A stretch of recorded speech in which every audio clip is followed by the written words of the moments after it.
Too many cooks. Too many cooks. Too many cooks in the kitchen. Guideposts here. Goalposts. No, that's like Sports? aiming for something. She sent me her location, bruh. TF is this. I don't think I get this meme. It's just the Battle of Geonosis. Thank you. I know. I You recognize. see, in the prequels. What's up, everyone, and welcome to Last Week in Star Wars. I'm Alex. I'm Molly. And this is Star Wars Explained, and we're just going to jump straight into the news because we have a lot to go over, more so in comics this week than anything else. Less news, more canon comics to talk about. Last week in canon, this is the biggest week we've had so far since we started this format. 6 comics to get through, and I want to make sure we give them all their due time. But first, getting into news, writer George Nolfi is bringing a ray of hope for the new Jedi Order movie. Did you come up with that? Yeah. Aw. I tried to channel my Leslie Knope a little bit. Oh, I like it. Try to write a cheesy headline.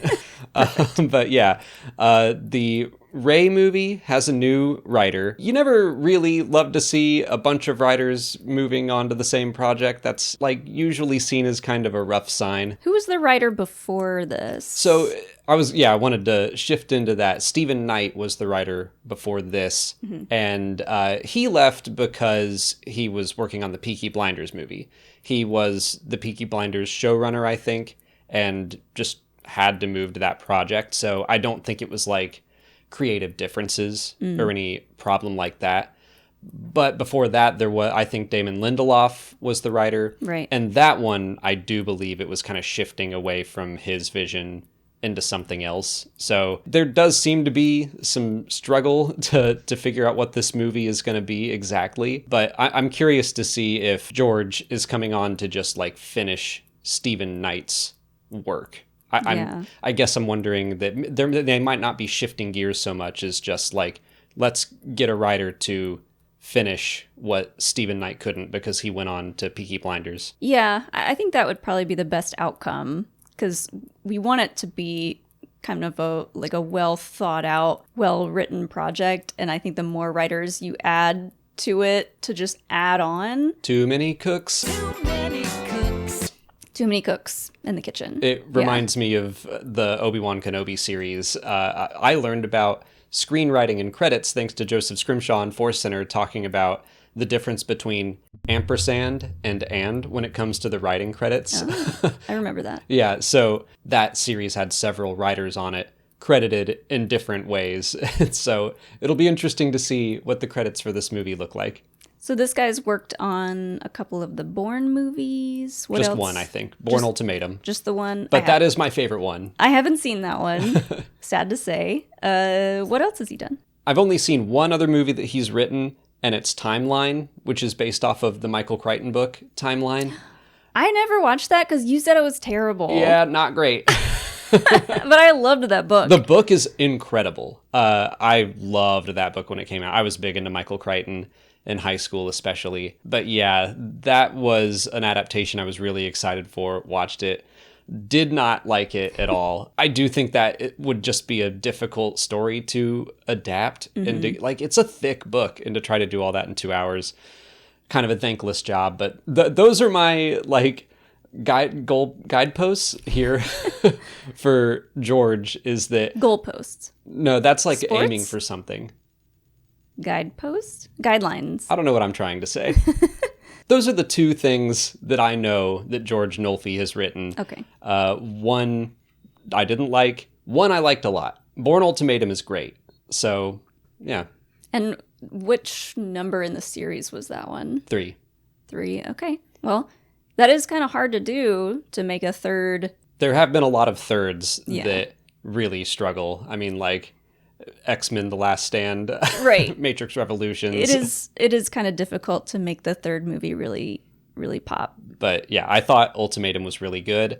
I never want to be like doom and gloom when a writer comes onto a project and they've written something I didn't like before. Sure. Because I always have to remind myself that, Craig Mazin did an incredible job on The Last of Us and an incredible job on Chernobyl. And he also wrote like Disaster Movie and some of those old, just awful parody movies. Yeah. So just because I didn't like Timeline doesn't mean that I won't like this. I never want it to come across like that. I'm more optimistic because of Bourne Ultimatum. Right. But I've Yeah. never seen any of his other stuff, so who knows? I guess I just really hope that Charmin Obaid-Chinoy stays on the project. I worry because of all the writer shakeups that she could be replaced, so that's kind of my main concern. I mean, yeah, like these directors have their own schedules and their own films. It kind of reminds me of like Guillermo del Toro. He was going to do the Hobbit movies originally, and they kept getting delayed, and eventually he was like, I have other things to do, and he moved off of them. And I always wonder what the Hobbit movies would have been had he stayed on. Yeah. So yeah, all these delays, like I do think this is probably going to be a 2028 movie. It's not 26. Right. Sounds like Sean Levy, his movie will probably be in 27. So at any rate, I am just glad that we're getting an update on this project. I think we're going to hear more at Star Wars Celebration. I would rather get an update than just have it fade into nothing. Yeah. The way the Rian Johnson trilogy did, and so many other Star Wars projects that get like some officially announced, some not, but then they just kind of like disappear. Yeah. I mean, out of all the movies that we have been hearing news about, this is kind of like the only one that has been officially announced and is getting official news that even like Daisy Ridley is posting on her Instagram about it. So it's like, it's happening, question mark? Right. Like, I do think that the 3 that they mentioned at Celebration London are still in the works. But I feel like I say this every week, but it's so curious to me that those 3 aren't the first coming out. Instead, it's Mando and Grogu and this mysterious Sean Levy project. Yeah. I still think they want to toss a couple out there just to test the waters before they get back to a Rey story. Yeah. And I mean, I do kind of get that there's a lot of pressure on Star Wars' return to the big screen. And we haven't had a movie by the time Mando and Grogu come out, it will be almost 7 years. People are going to be excited for Mando and Grogu regardless. And then I feel like that's going to take the pressure off the Sean Levy movie of it. It's not the big return for Star Wars. Yeah. It could also be something where we could be getting some books, like a Journey to book series before the Rey movie comes. So maybe they want to pad that out a little bit to get some of those books out. That's possible. Just to set things up. Yeah. Because they did that for Force Awakens. I don't know what the timeline on those projects is, but yeah, like I guess that's a possibility. But then I kind of expect that they would want to do that for Sean Levy's movie too. I'm not expecting it so much for Mando and Grogu just because Favreau seems a little more like protective of all that.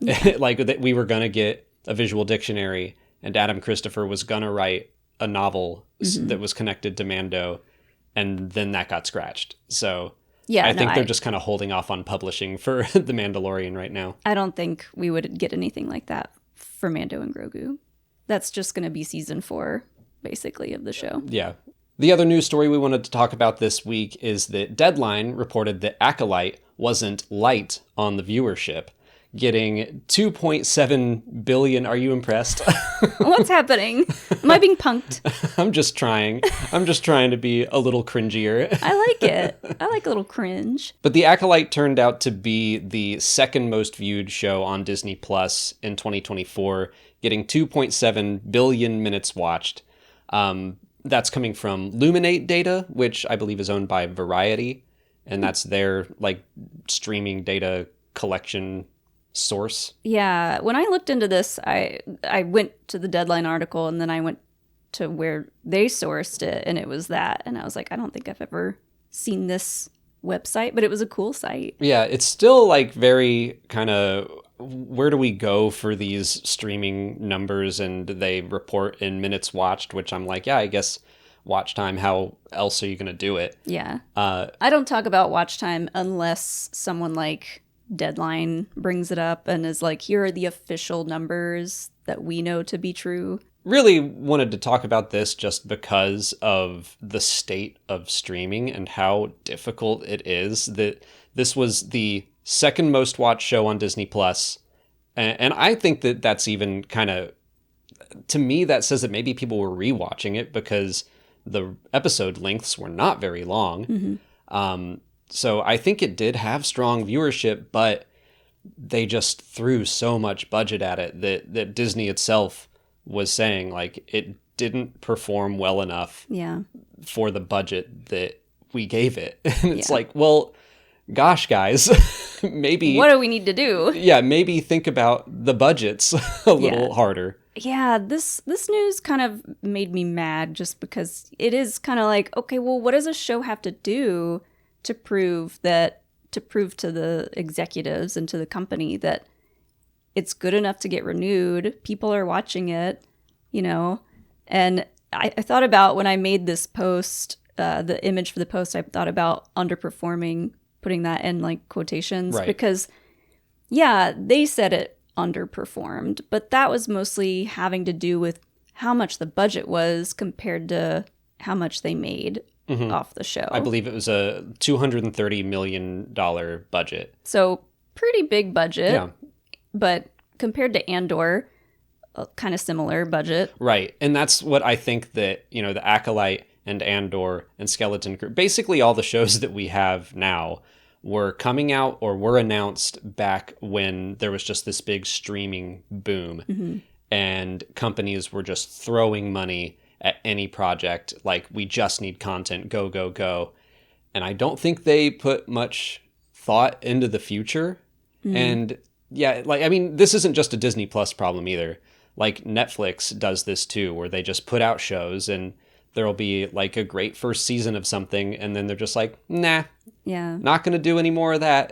And they just kind of like throw everything at the wall and cross their fingers that it's going to be as big as Stranger Things or The Mandalorian. And when it's not, then they're just like, well, oh well. Yeah. And it does sound like Marvel was having the same issues. It's kind of like that source that they used for these viewership numbers had a little part in it that was basically like, IPs and franchises did not do well. Same with Rings of Power, which we enjoyed season 2 more than season 1. But I think that viewership was pretty significantly down from season 1. And like, I don't know what to do about it. Like, do we need a lot more marketing? Because I think that could help, but I don't know the business that well. I mean, I think that right now, and maybe it'll get better because there are companies like Disney has said, we're going to like dial it back a little bit. And I think that is, this is a result of that. It's just saying like, maybe we did too much without thinking. I do think they're being more thoughtful now. I think that The Mandalorian going to the big screen, even though I'm like, I think I would prefer just a 4th season. I think they know that from a market or a business standpoint, they're probably going to have more money coming in if it's a movie and not something on streaming. So trying to find that balance, I think that's what their goal is. Whatever the case is, it was kind of sad to see like how many people watched it and how many views it got. I even saw Rebecca Henderson post about it. She reposted our thing that we put out about it. So I think it just confused a lot of people that everyone heard, from wherever on the internet, that either Acolyte did terrible, Acolyte was terrible, Acolyte sucked. Who knows where people are hearing this from and just believing it. So I don't know. This news just upset a lot of people, I think. Well, just because it is frustrating that you can be the second most watched thing on a platform and it's still not enough. And that's why I think, and obviously not everyone loved the show, and that's fine, but it seems like it did find an audience, but just not enough of one for that budget. Right. Meanwhile, you can look over at shows that are on Apple, and I compare it to Apple all the time because there's so many great shows on there. And I feel like I never see marketing for them. It's always word of mouth. Like, you gotta watch Severance. Someone told me about For All Mankind. Well, Severance did that great marketing bit where they were in like Grand Central Station or something and the actual actors were in their cubicles. I guess I'm thinking more season 1. Yeah. And like word of mouth for that show was so big, but like I don't know what the viewership is for some of those shows. I've said it so many times before. I never see people talking about For All Mankind, and Apple is giving it a 5th season and a spinoff. And I'm like, it can't be that many people watching the show. I'm so glad it's continuing because I love it. Mm-hmm. But like Apple seems to just, have the money to continue to throw at the wall. Yeah. Whereas some of the other streamers are having to be like, well, let's hold off and figure this out. You know what I think Disney Plus needs to do, and Star Wars for sure, I've talked about this before, we need like official podcasts for their shows, because the Severance one is getting huge numbers right now because it's got the showrunner and the main star on the podcast. And I really we're rewatching The Last of Us right now, and part of me wants to re-listen to the podcast, which was Craig Mazin and Neil Druckmann, just talk about the video game and adapting to the show. Like that process was so fun to listen to. So yeah, I agree that I do think that there could be more done like alongside each of these shows. It kind of like, it gives you the feeling of, oh, Disney's being cagey about how these shows were made, what they were thinking behind the scenes, blah, blah, blah. And it's not that necessarily they're being cagey. They just don't have an outlet where they really talk about it much. Well, sometimes it does come across as cagey, just like we all know what kind of happened on Rogue One. Oh, yeah. And it's been almost 10 years and we still haven't gotten the full story. And part of me thinks they might just save it for the 10th year anniversary. Like, let's just break it all down. Andor's come out. Tony Gilroy will occasionally say something vague about where the story was at when he came on. Yeah. Like, I would love to just hear from him and Gareth Edwards and, like, let's break down what was going wrong and how you salvaged it and, like, now made one of people, like, several people would call Rogue One their favorite movie of the Disney era. Right. Like, I think it's worth getting into all that. I do too.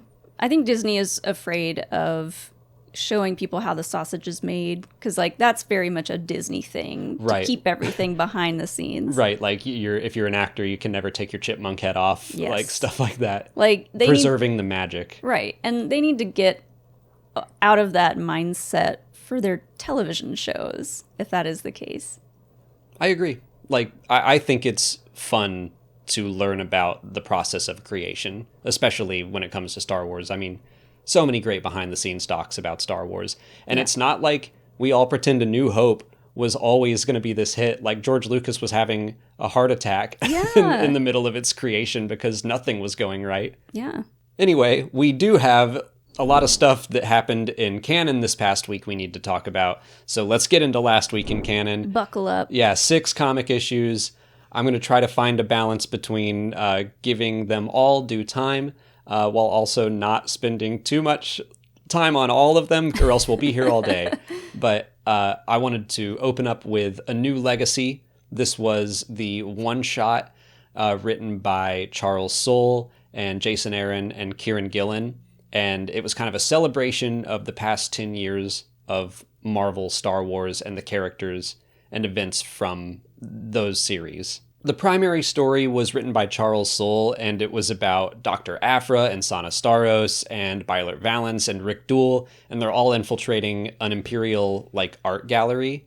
That one was a lot of fun. It had a bunch of, like, background cameo characters, and they brought Momin into it, which I've seen some people push back against this. I really liked it, but Momin is able to possess someone. They put his helmet on, and then he comes back to life the way he does. Mm-hmm.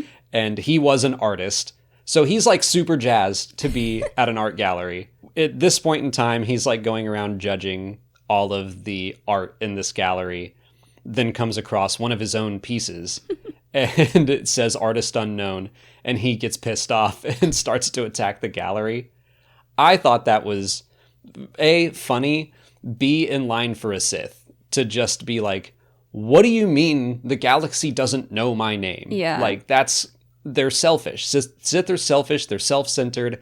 How dare they not know who I am over 1,000 years after I'm dead? Like, I thought that was fitting and also funny, and I enjoyed it. I thought the subtle comedy in this story was so good. I thought it was great. Like, I don't know that much about Momin other than what you've just told me. And I realize that he is not like a slapstick comedy character. Right. But this just made so much sense, like you said. So it's like a stormtrooper who puts the helmet on, and like the first thing that Momin does is realize he's at a party, an art gallery party, and he like looks down at the stormtrooper armor and he's like, "Ugh, What is this? I can't go out like this. Right. Gross."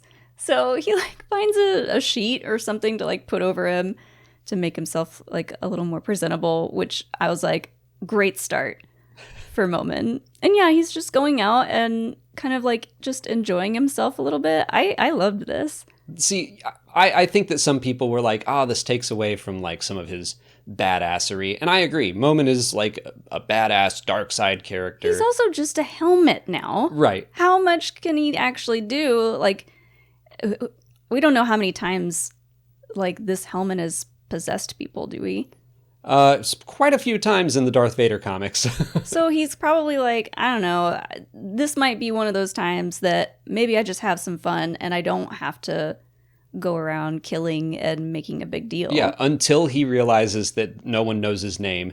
And I think, the Sith are insecure. He is afraid that no one's going to remember his name, and no one does. And so he freaks out. I thought it worked. It didn't diminish the character in my eyes. I enjoyed it.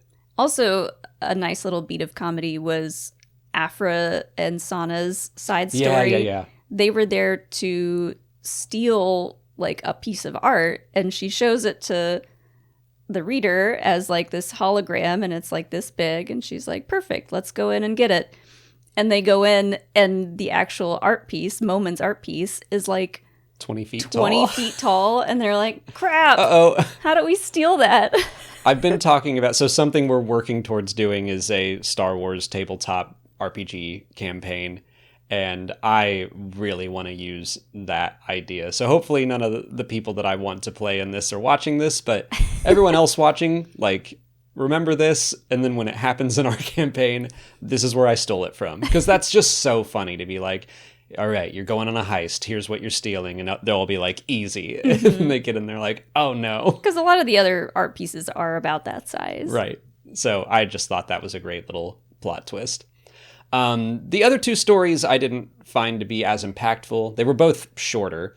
The second one was about Scar Squadron, which is this stormtrooper special unit that was introduced, I think, in 2015 or maybe 2016. Heard a lot about him. Yeah. From a lot of our Bad Batch fans. Yes, they were absolutely inspired by the Bad Batch because they are Task Force 99. There's a big, strong one. There's one with glasses.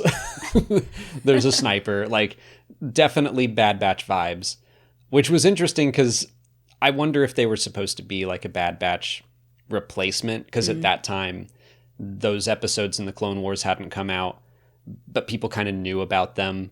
The Bad Batch series obviously hadn't aired, so I wonder if they were like, well, let's take this idea and use it over here. Yeah. Anyway, they actually, now that I think about it, I wonder if they got a diminished role because the actual Bad Batch got more and more prominent in Star Wars. Could be. That does make some sense. But I mean, I think if they went up, a lot of people wanted to see them go up against Bad Batch. yeah. And I think if that happened, Scar Squadron would have been... Yeah, they would have gotten their asses whooped. Yeah, it would have been embarrassing for them. Because when Scar Squadron was introduced, I really liked them. They seemed like, okay, some formidable stormtroopers for our heroes to face. It felt like an appropriate comic villain. And they did keep popping up and they would annoy our heroes. But that's really all they did, was annoy them. Obviously, they can't kill Luke Skywalker or anything, but like, they just never reached their heights of full menace as they did. Like in their first issue, they were pretty scary, but they were wiping out red shirts. Right. So we never really got much more from them. So I was kind of hoping this would be a definitive conclusion for them, and it wasn't. It made them look so silly. It was a story of them realizing that no one saw them as heroes anymore. Yeah, there's a panel where they see a bunch of kids, and the kids are like dressed up as Leia and Luke and Han and Chewie. It's really cute. And they said the last time they were on that planet, the kids like were dressed up like stormtroopers, and they thought that the Imperials were the heroes that saved their planet, but now realizing that, oh, they're not the heroes. I retweeted this earlier today. It was someone posted these panels where they find the kids that are dressed up, and it just says, "Love me a good scene of a fascist realizing he's a loser." Oh, yeah. I mean, I know exactly the frame. That just made me laugh. Yeah. But that's basically what the story is. Exactly, yes. So yeah, I like the story. I like what it means, but I was just hoping for something a little more conclusive for them. And then the last story was Dr. Aphra and Black Chrysanthemum and 000 and BT1. And they were just playing a game of holo chess. And it was kind of a comedic mirror to R2 and Chewbacca playing. But this time it's let the droid win. Mm-hmm. Like just two powerful characters duking it out over a game of chess. Like that one was just kind of a fun, lighthearted few-page story. This one gave me sitcom vibes. Yeah. Because they're playing holo chess, and then they get into a fight, and they're like blowing stuff up, and everything's all messed up, and then Vader comes in, and he's like, "What's going on and here?" Everyone clapped when he yeah. he like opens the door like Kramer. And they're all just like, oops. Oops, Daddy's mad. Don't wake Daddy. Yeah. So yeah, that was a fun one-shot issue. I don't think it was meant to be taken super, super seriously. Nothing crazy affecting the canon. Mm-hmm. It was just like, let's celebrate these characters for a little bit. So next up, I'll stick with Marvel, and we'll talk about Ewoks issue 4. This was the final issue of the Ewok series, and basically the Imperials that have been attacking Endor again. This is all after the Battle of Endor. They get driven off planet, which isn't surprising. Mm-hmm. There was a really rad fight between a Gorax and an AT-ST. I liked that a lot. The Gorax was kind of scary in this. Yeah, kind of just talking about celebrating what came before with a new legacy. This series was very much a celebration of like everything Ewoks and Endor, because they brought stuff back from like one issue of the old Ewoks comic, and the Teak was there, and Yuzums, and just about anything that has ever appeared in an old Ewok cartoon or comic, or the Battle for Endor, the made-for-TV movies. Like, there was a chance it was going to show up in this. I wanted to give a quick shout out to Maddie T at imtrack1000 on Twitter. They put together a whole big thread of like the newly canonized creatures and like characters from the old cartoons. And this is just crazy because like I knew a bunch of these had to be from the cartoons. I just didn't know which ones were which. That was my thought as well. Like the final page is just this big Ewok celebration, and all their friends are invited, and there's so many weirdos.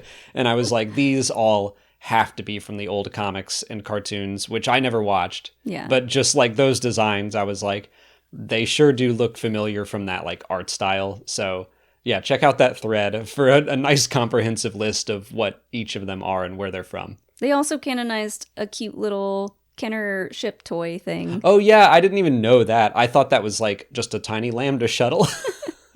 It was the ISP-6 Imperial Shuttle Pod.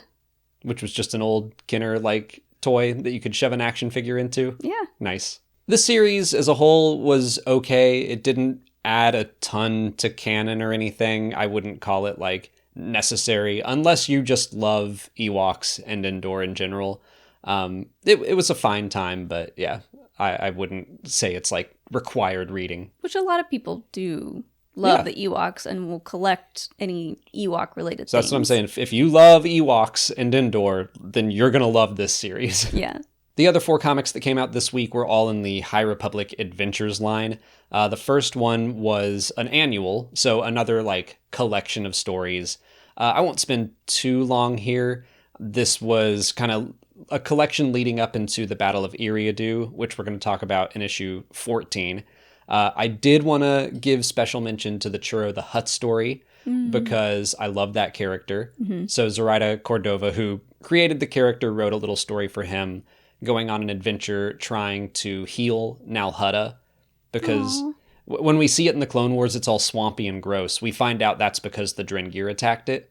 And so he's trying to heal it, but realizes that in order to do that, he would have to hurt another world. And he's like... How does he try to heal it? He's seeking out something that's like kind of magical. It has healing properties, but if he removes it from this planet to heal Nal Hutta, it will hurt the planet it's on. Okay. And so he decides to not do that. Yeah, that's just a vicious cycle. Right. And he's like, any other Hutt would do this, but Churro the Hutt, the best little boy, he's not going to do it. So I love Churro. Also wanted to mention the characters from the children's book, Jedi Brave in Every Way. Charles Soule and Rosemary Soule together wrote another story for them, which was cute.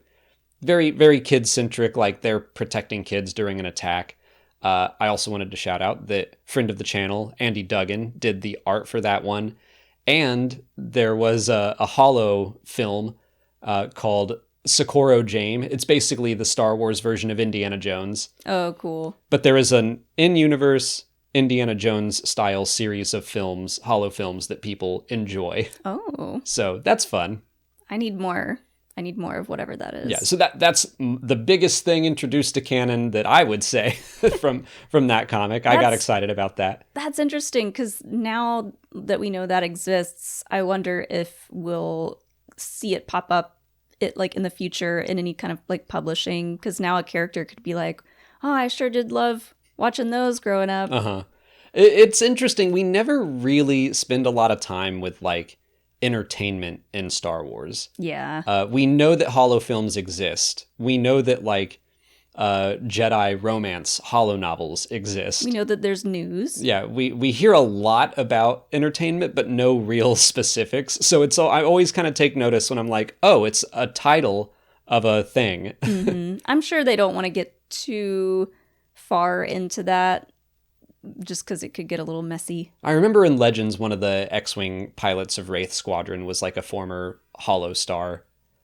So they occasionally will touch up on entertainment, but outside of like bands, we don't hear a whole lot about Holo movie stars. In the High Republic Adventures issue 14, the Battle of Eriadu begins. So a lot of the Phase 3 story here has been taking place on Eriadu. It's the Tarkin homeworld, and I did know that. It's behind the storm wall, and a bunch of Jedi are there trying to defend the people of Eriadu. I did really like this issue. There was some big peril because one of the characters, Court, gets shot. And I know Court.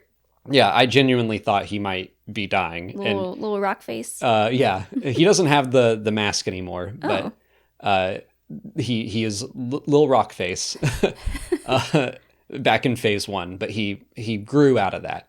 So now he was leading the attack and he gets shot, and his friend Farzala has to take charge and overcome his fears.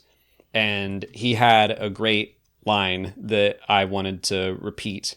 Their fight is our fight. Their freedom is our freedom. The tide of history sweeps around us. We must move with it as one. And when we rise together. Wow. And so this whole attack is not just the Jedi, but like also there's a group of pirates there, and there's people from Eriadu there. And just all of these people coming together to fight the Nile and their oppressors. I was like, this just felt good to hear for a lot of reasons the past couple years in the real world. Just that unless we're all free, none of us are free, and we all have to work together. And I'm glad to see Daniel Jose Older writing stuff like that into an all ages comic. Yeah. Like to just drive that lesson home. Yeah, very relevant. We also finished 2 more series in the High Republic Adventures, like kind of spin-offs. The first is Dispatches from the Occlusion Zone, issue 4. These were kind of this whole series was like a lot of separated stories, kind of leading up to the Battle of Eriadu as well. I don't really know if it's going to play into the overall story anymore, or if it was just like a chance to play with more characters. So Ty York is in this one, and she answers a distress call, and some people escaped a Nile refugee camp in a Nile ship, and then they crash landed on Dalna. It was cool to see that planet again because it was destroyed in one of the, well, it was devastated by volcanoes back in phase 1. Okay. So I think I remember that. yeah. So those people mistake Ty and the rest of their rescuers for other Nile, and they all get into a fight because they're so afraid. And Ty is able to use her own experiences with being afraid and lashing out to calm them all down. But the art in this one was sick. Yeah, I saw the panels that you shared, and I was like, is that Poison Ivy? Yeah. But yeah, the art was great. It was a Lanto plant mage, which is someone who uses the Force to affect plants. So that totally sounds like a D&D character. I mean, yeah, it does, and it also is very Poison Ivy. But yeah, the art for her was striking. Same with Ty. It was by Vincenzo Riccardi, who also did some art for Dispatches issue 1, like some flashbacks of a story being told, an old legend. So I don't know, that art, just, I was reading it late at night, and I just like paused and stared at it for a while, which I thought was worth mentioning. I don't do that a whole lot when I'm reading comics, but those frames, I was like, this is just beautiful. Yeah. I mean, I like, for many reasons, I like that we're covering the comics a little more intricately on the podcast. But yeah, now we can show off some of the particularly exciting artwork. In the last issue, we did it. We made it to the last one. And I think I saved the most important one as far as canon goes for last. This is Echoes of Fear issue 4. And I'm kind of surprised that this issue was in like a spin-off of the High Republic Adventures. I'm afraid people aren't going to read it. And this whole series felt like a great continuation of the book Tears of the Nameless. So in that book, I'll try to keep it spoiler light because you're still reading it. I'm like 65% through. They learn about the rods. I think you know about the control rods that the Nile have. Yeah. So that's part of Tears of the Nameless, is learning about the control rods, how they were made, the fact that there were 3 of them. And that's kind of been a mystery, is that we know there's 3, and throughout the High Republic, we've only seen 2. So they get a lead on the 3rd one over the course of this series by researching old legends. And so in the 4th one, they go to track it down, and they find it. And again, the art in this one was really cool, but it was also just a great story of Wreath and Amadeo and Comac working together. Lots of fun Ptolemite, like ruins exploration, which, you know, I'm always about that. Kind of reminded me of Cal Kestis and the Zepho. So just a fun story, but also one that I was like, oh, this is going to be important in the last set of books that we're about to get. Yeah, I've seen other people say similar things, that like some of the stories in the comics and even some of the stories coming out in the Star Wars Insider magazines, the short stories, they're like, these seem important. And so, yeah, I feel like just as we're nearing the end of phase 3, things are probably going to do that. And yeah, I think ever since Tears of the Nameless came out, it does feel like things are starting to funnel down to a conclusion. I didn't really mention, I think the High Republic Adventures and the Battle of Eriadu, I believe that is supposed to be the like climactic conclusion of that series. This battle is probably going to be the final arc. I forget how many more issues that one has. But yeah, things are wrapping up for the High Republic. We didn't even mention, we should mention the Trials of the Jedi cover. On Tuesday, Charles put out a preview of the cover, and we got the synopsis of the book and everything. They're talking about going to Planet X, the home world of the Nameless. And I think the Rod of Ages is going to be important for that. It's going down. I am excited about like just a team of Jedi.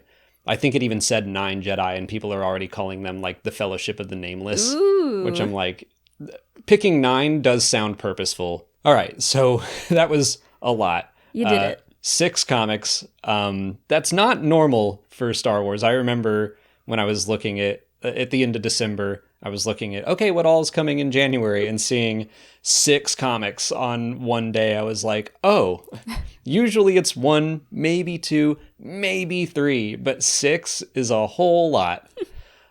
So next week we only have 1 issue, and it is the first Legacy of Vader Kylo Ren issue. So that will be fun to talk about. I'm sure we'll spend a lot of time on it, but yeah, there's already been a lot of fun teases for the Legacy of Vader. So we can move on to last week in fandom. So yeah, I'll go through these quickly. I just happened to come across a couple of funny tweets and bloots. So I'm just going to show them to you because I think that's fun. And I think that's what this segment is, unless we have something specific to talk about. It's a time to just like celebrate whatever is making Star Wars funny in the past week, or to talk about our friends and like their Star Wars celebration panels that they've got going like we did last week. Yeah. So you may have seen this meme going around where it'll be a quote tweet and the image above it has got like the speech bubble going into what it's quote tweeting. Mm-hmm. So this one's the kids from Skeleton Crew saying, "What's a Star War?" Yeah, that's accurate. Accurate. Because they don't know. They don't know. And then right below that is someone saying, "No, because they really didn't know." Yep, that's accurate. Very accurate. Another one in the same format is Cyril Karn thinking about Cassian Andor a lot. I thought you meant it was like, that's the context, is that he's thinking about Cassian Andor, but no, literally, that's just what he's saying. I can't wait for Andor season 2. I know, me too. Is it weird that I've missed Cyril Karn and his sad little life? No, he is like one of the most interesting characters. Mm-hmm. This one was funny and relevant to the Legacy of Vader comics. Accidentally flipping the phone camera. Yeah, that's good. And we've all been there. We've all accidentally turned on the front camera, and it's never pretty. Every time I do that, I'm usually holding it down there, and I'm just like, I look like an absolute monster. On the toilet. Yeah, I've never looked worse, and I'm like, no, exit. Oh yeah, like whenever I go to post like a reel or a TikTok, that's always how it opens, and I'm like, oh my god. Yeah, that's why I started making you do that. Like, I don't want to post shorts anymore. This was a meme that I hadn't really seen before. She sent me her location, bruh. TF is this. I don't think I get this meme. It's just the Battle of Geonosis. Thank you. I know. I recognize. You see, in the prequels. Hold on. Wait, what? I recognize the Battle of Geonosis, but I don't get the meme. I think it's funny. I just don't. Maybe I don't get it either. I don't get it. That's okay. It's okay, Poopah. Someone in the comments explain the meme to me. I'm almost 38. We can go and watch Attack of the Clones after this. Yeah, I don't know what the Battle of Geonosis is anymore. And moving on to our last segment, we have Last Week on Patreon / Last Week in Questions. Did want to mention that we held our book club for, I should say, book club for Star Wars Outlaws this past week, which was a lot of fun. The book club is one of my favorite things we do on the Patreon, and it was your idea, so thanks for that. Yeah. But yeah, we talked about the story and gameplay. And I'm hardly ever there because I am really bad at keeping up with reading the books. You'll finish Tears of the Nameless one day. I'm gonna do it. And I did play some of Outlaws, but not all of it. And I have yet to like go through and watch all the cutscenes, so I didn't want to get too spoiled. Yeah, but we held that. That was a lot of fun. I also wanted to mention that we did our second watch along because last week we talked about Free Guy when we were discussing Sean Levy, and we said some disparaging things based on just one scene from the movie. Got several comments of people saying, like, Free Guy's worth a shot. It's better than you're saying it is. And so I saw enough comments that I was like, hey, let's watch this. And let's familiarize ourselves with Sean Levy a little more. And I thought it was okay. Yeah, it was entertaining. Definitely. It was entertaining. I did laugh throughout it. I had a great time watching it. I think we said it felt like pop culture word vomit. We just said it was like pop culture vomit. Yeah. And it was that one scene. Just the one scene like towards the very end. Yeah. But like the rest of it was, I mean, the whole movie is very pandering to a very young audience. The Fortnite generation, I an would say. audience that plays a lot of video games and video games like Fortnite. So it kind of lost me a little bit with that, just because that's not me. It's interesting because it was like a mix of Grand Theft Auto and Fortnite. Yeah. And I have played Grand Theft Auto 4 and 5, not like a lot, but enough to laugh at some of the joke. I did like how mundane it was that, guys just walking down the street and a tank is crushing cars. And so it appealed to the GTA player in me, but I've never really played Fortnite. So it's just one of those things where I'm like, yeah, this movie was definitely not made for me. I was not the target audience. But everyone who said it's worth the watch, I would say, was correct. And I would also say that we were selling it short based off of one out of context scene. Yeah. If you play a lot of video games, there's a good chance you'll love it. But that is going to be out on Patreon. I think it's out right now.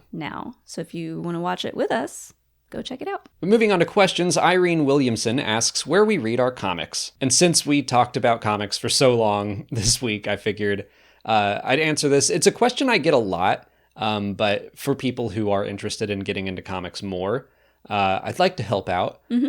I read almost all of my comics digitally. I will sign up for subscriptions on the Amazon Comixology. I think it's still called Comixology. But you can also do a Marvel Unlimited subscription. They will give you like a delay. I think it takes 6 months for new issues to hit that. Oh. But there's such a backlog that there's tons of Star Wars comics you can catch up on. If there's a comic book that I really, really like, we will go out to our local comic book shop and pick one up because we want to support our local shop, and ours is a place called My Parents' Basement. That's what it's called. It's a restaurant bar, but they also sell comics. Yeah. And so I'll usually go peruse their Star Wars comics whenever I'm there, and especially if they have some cool variant covers. But yeah.